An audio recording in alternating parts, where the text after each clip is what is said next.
went to bleeding races, 'twas on the 9th of June, 1862 on a summer's afternoon.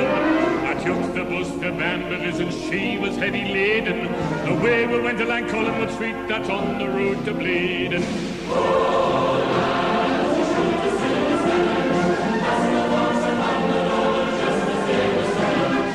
You're watching TOON Army TV, welcome to the channel. This is the Manchester United versus Newcastle United match preview for the game on Sunday evening at Old Trafford. The game kicks off at 7 p.m. Just before I talk about the rest of the preview, please could you do me a massive favour by subscribing to the channel if you're new around here and you enjoyed the content. I'm trying to get to 3,700 subscribers, less than 65 away now. Any support would be amazing. Whilst you're at it, please don't forget to turn on the notification bell so you never miss a video from yourself. Share the content with your friends and family so it's getting out there. And if you're an existing subscriber, welcome back. Thanks for sticking around. And be sure to continue to hit that like button. The more likes we get, the better. And down below in the comment section, be sure to put your predicted 11s down and your score predictions for this Sunday night's game. On with the preview. So the TOON travel to Manchester to face Manchester United at Old Trafford. It's going to be a difficult game. We don't have a very good record down at Old Trafford. I believe we've only beaten them once in the last 50, 60 years at Old Trafford. I could be wrong. And that's when we had Alan Pardew as manager. David Moyes was manager of Manchester United. And it was a goodbye 1-0 winner in the second half. A great afternoon, a one to remember. And we've never beaten them since when Man United had their golden era. We had our little spell of finishing in the top six. We used to really come unstuck against Manchester United when Alex Ferguson was the manager. Now, do I expect much to change on Sunday? No.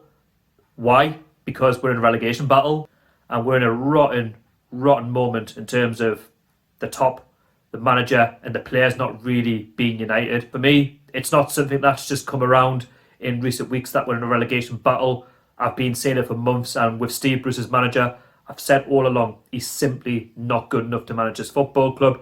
I've said that he's tactically inept, he's out his depth, and he's a championship manager, and that's exactly where he's taken us if things don't turn around very quickly. You look back at the first part of the season when he was playing five at the back and we were losing games where we should have actually won if we were a bit more positive.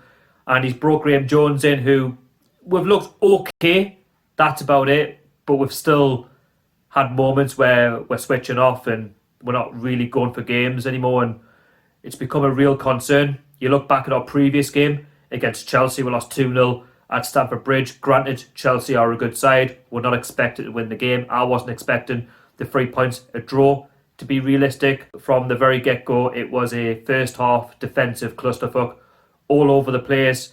2 lapses of concentration, and a good side like Chelsea will punish you, and that's exactly what they've done.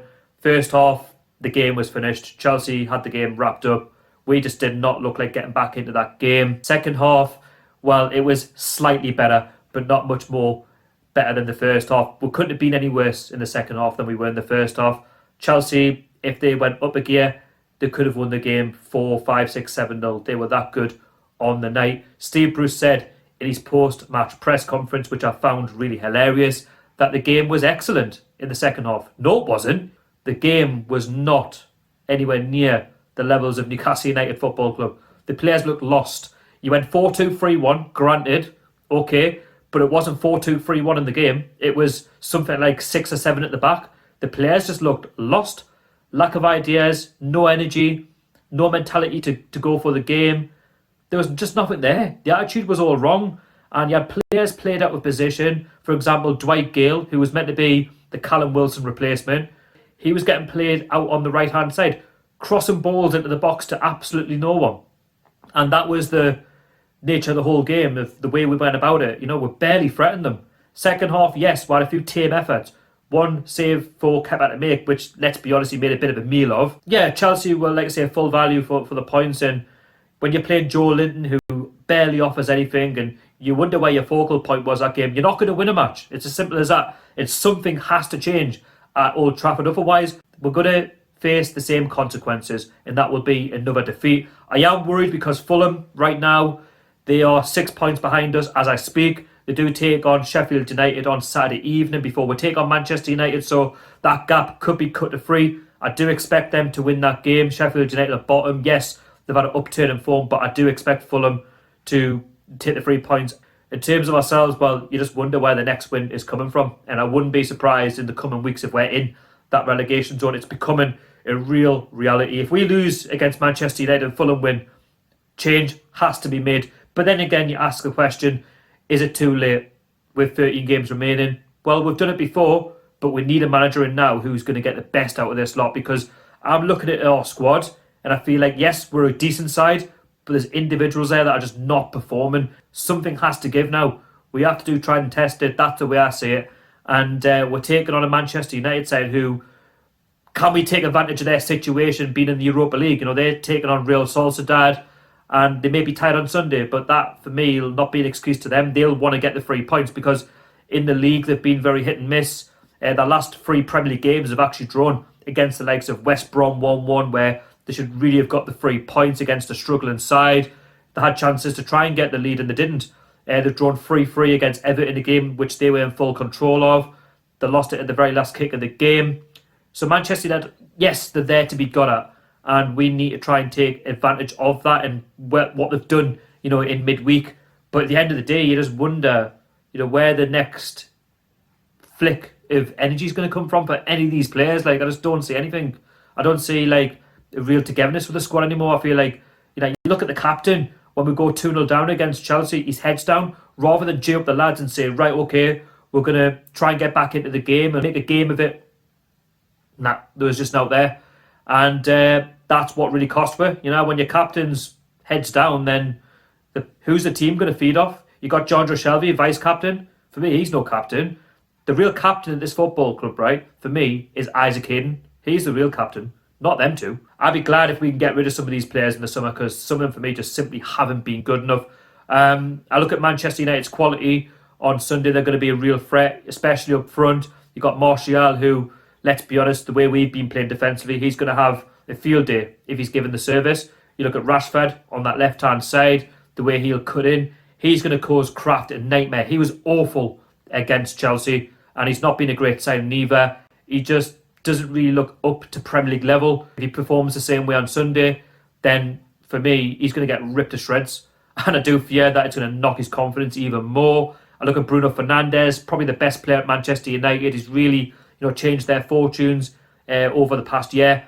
His quality, what he brings to that side, he just drives out of defence. He scores goals and he makes goals. He's a real team player. Fantastic Portuguese talent. Someone who's really going to do big things, in this game of football. And I look at Manchester United at the back as well. Luke Shaw, the left back, I'm a big fan of him. Mourinho didn't get the best out of him. He was sort of frozen out, but he's come back and he's playing some really good stuff. He likes to, drive forward and put balls into the box. He can score goals. He's just your dream left back, something that we are lacking with Jamal Lewis, but I'm sure he'll get there in time. He's just a young lad, and I know some of the Newcastle fans are saying you shouldn't really be saying he's a young lad, he's a professional footballer, but at the end of the day, he's playing in a struggling TOON side under a manager that for me is just not good enough. He's not going to get the best out of, Jamal Lewis. Now, looking at my predicted 11, there's going to be changes. I am going to go 4-2-3-1. I'm sticking with it, and I just hope that the players stick with that formation, that Steve Bruce does not change anything up. Otherwise, it's going to be another Old Trafford disaster. So in goal, I'll go Martin Dubravka. This lad needs a game. Darlow, for me, he's made too many mistakes. He's been flapping at crosses, and he's just not really commanding enough. He's not really a talker. You look at Dubravka, he's just your all-round top goalkeeper, someone who's going to talk, someone who's going to take command of the defence. His communications there as well. He makes fantastic saves, and he's a big name in our side. We need him. At left back, I'm going to go with Paul Dummett. The lad needs to run out now. Jamal Lewis needs to be taken out the firing line. He was awful against Chelsea. He's been awful for weeks.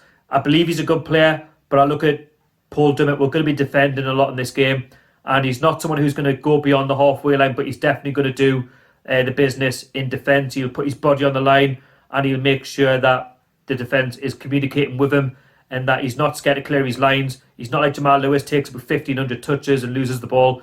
He's quite a calm and collective player. At right back, I'm going to go with Emil Kraft. He's all we have, unfortunately. We don't have another right back. Steve Bruce got rid of DeAndre Yedlin, and Mankio has got an injury. He's got to massively step up now, because for me, he's been dreadful He's been getting found out far too many times, and if he doesn't buck up his ideas and start playing and start taking his chances, then I think he's going to be gone in the summer. He's only getting picked because we don't have anyone else. The two centre-backs, first up, I'm going to go Kieran Clark for my first centre-back. He wasn't the only one who had a bad game.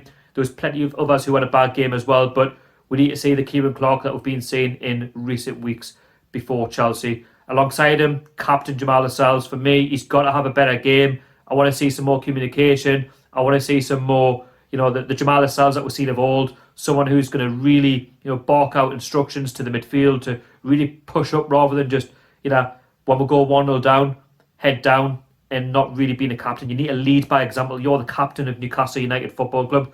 The two CDMs, first up, Joe Willock. I want to see this lad in for a bit of pace just to try and get further up the field, to try and make something happen, try and get the balls into the striker, into the wingers, to try and make something happen. For me, John Shelby has been taken out. He's simply not doing it for me. Alongside him, Isaac Hayden, just for a bit of defensive cover. He will get further up the pitch, but not only that, he will do the defensive duty, which we're going to have to do against Manchester United with their quality, and we're going to massively rely on him as well, just to try and show up the back four. On the left-hand side, I'm going to go with Ryan Fraser. The lad needs game time. He needs a full 90 minutes now. He's the best we've got in terms of a bit of creativity out wide, who's going to try and make something happen. He does score goals as well. I just don't understand why he's not getting a regular 90 minutes. Then on the right-hand side, I'm going to go with Alan St-Maximin. For me, he overcomplicates play. He needs to start playing football now rather than just showboating, trying to beat a man, then try and beat the man again, rather than just play the simple pass or try and take on the defence and put one in, because we know that he's a good player. But for me, we're going to need his creativity, we're going to need his energy against Manchester United to try and break them down, because we know that they have got defensive issues with Lindelof and Harry Maguire. In the number 10, Miki Almiron, that's his preferred position for me. He needs to play there. We need to get the ball into Almiron as much as possible. That's vitally important, because if we don't, then it's going to be one of those games where he becomes frustrated and we struggle to try and contain Man United. It could be an easy night for them, whereas for us it could be a real disaster. And then up front, I'm going to go with Dwight Gale this time. Play him in his natural position rather than out wide. The lad's got pace, but give him the service for goodness sake. That's what he's going to need on Sunday evening. If he doesn't get the service, then again, it's going to be a long night. So that's my predicted 11 for the game against Manchester United on Sunday. Let me know yours down below in the comment section. As for his score prediction, I'm going to go for a 1-1 draw. I feel like I don't want to go against the lads. We're capable of getting something at Old Trafford, but we just need to go there with the right mentality. We need to have the game plan. We need to have everything in order to try and get at Manchester United. I look at them and I think they do make mistakes at the back with Lindelof and Maguire. I've just mentioned that. David De Gea as well. He's got a few problems. He's not the same David De Gea that we've seen 10 years ago. But I look at them and I feel like they do make mistakes, and we need to try and capitalise on it. But the service has to be there. The attitude has to be right. And we need to make sure that we're looking to fret rather than just sitting back. Because we just sit back all game, it's going to be too easy for them. We are very, very capable, but if we'll concede the first goal, then I do fear for us. But if we can score the first goal, then Man United really have to open up, and it could be our opportunity. But like I say, it's going to be a long evening, whatever happens. We just need to make sure that we're sound and that we just go for it rather than just, taking up the backside. Anyway, if you enjoyed what I've had to say, make sure you hit the subscribe button, hit the like button, turn on your notification bell, put your comments down below for your start 11s and your score predictions. And in the meantime, make sure you keep yourself safe out there, and I'll see you all in the next video. Take care. How are the lads?